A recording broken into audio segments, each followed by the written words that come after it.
हिंदुस्थान आणि पाकिस्तान यांच्यातला क्रिकेट सामना आहे आणि मी उद्विग्न आणि विषण्ण हे दोन शब्द एवढ्यासाठी वापरले की अजूनही जो हल्ला पहलगाममध्ये आपल्या भारतीयांवरती झाला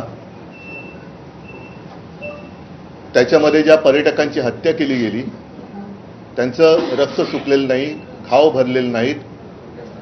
त्याच्यानंतर आपल्याला सर्वांनाच असं वाटलं होतं, म्हणजे आपल्या भारतीयांना, हिंदुस्थानी सगळ्या नागरिकांना, देशप्रेमींना, की आपण आता पाकिस्तानला जागेवर ठेवणार नाही, पाकिस्तानचे 2, 3, 4 तुकडे करून टाकू। त्या दृष्टीने एक चढाई पण केली गेली, जवळपास युद्ध केलं गेलं आणि त्याला नाव ठेवण्यात आलं होतं ऑपरेशन सिंदूर। मधल्या काळामध्ये आपल्या संरक्षण मंत्र्यांनी सांगितले की अभी भी ऑपरेशन सिंदूर रुका नहीं है।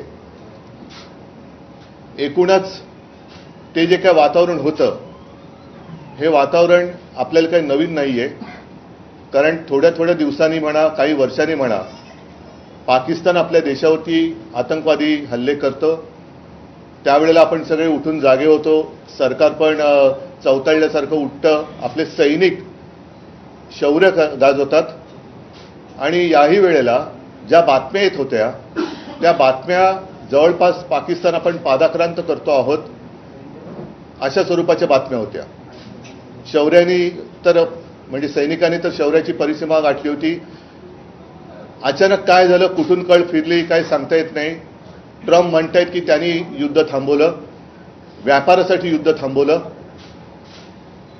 वातावरण म्हणजे मला आठवते की त्याच सुमारास आपल्या देशाचं नाव भालाफेकीमध्ये उज्ज्वल करणाऱ्या नीरज चोप्रानी एक पाकिस्तानी प्रशिक्षक आपल्या देशात बोलवलं होतं। आता ते आमंत्रण त्यांनी कधी दिलं होतं, द्यायला हवं होतं की नव्हतं, त्याच्यानंतर तो प्रशिक्षक तर काय आलेला नाही। पण त्या नीरज चोप्रांना जे काही अंधभक्त आहेत त्यांनी देशद्रोही बोलण्यापर्यंत मजल गाठली होती। त्याचा मनस्ताप त्यांना काय झाला असेल याची मला कल्पनाही करवत नाही। पण आता अचानक असं काय झालं की पाकिस्तान बरोबर आपण युद्ध पुकारलं होतं आणि त्याच पाकिस्तान बरोबर उद्या क्रिकेट मॅच खेळतो आहोत। तुम्हाला सगळ्यांना कल्पना आहे की ऑपरेशन सिंदूर केल्यानंतर जगभरामध्ये आपल्या पंतप्रधानांनी सर्वपक्षीय शिष्टमंडळ पाठवली होती। कशासाठी? तर आमची लढाई आतंकवादाच्या विरुद्ध आहे आणि आमच्या देशात आतंकवाद पाकिस्तान फैलवतो आहे। आता नेमकं मोदीजींचं काय म्हणणं आहे? मला असं वाटतं की ही देशभक्तीची थट्टा आहे।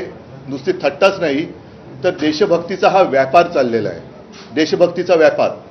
यांना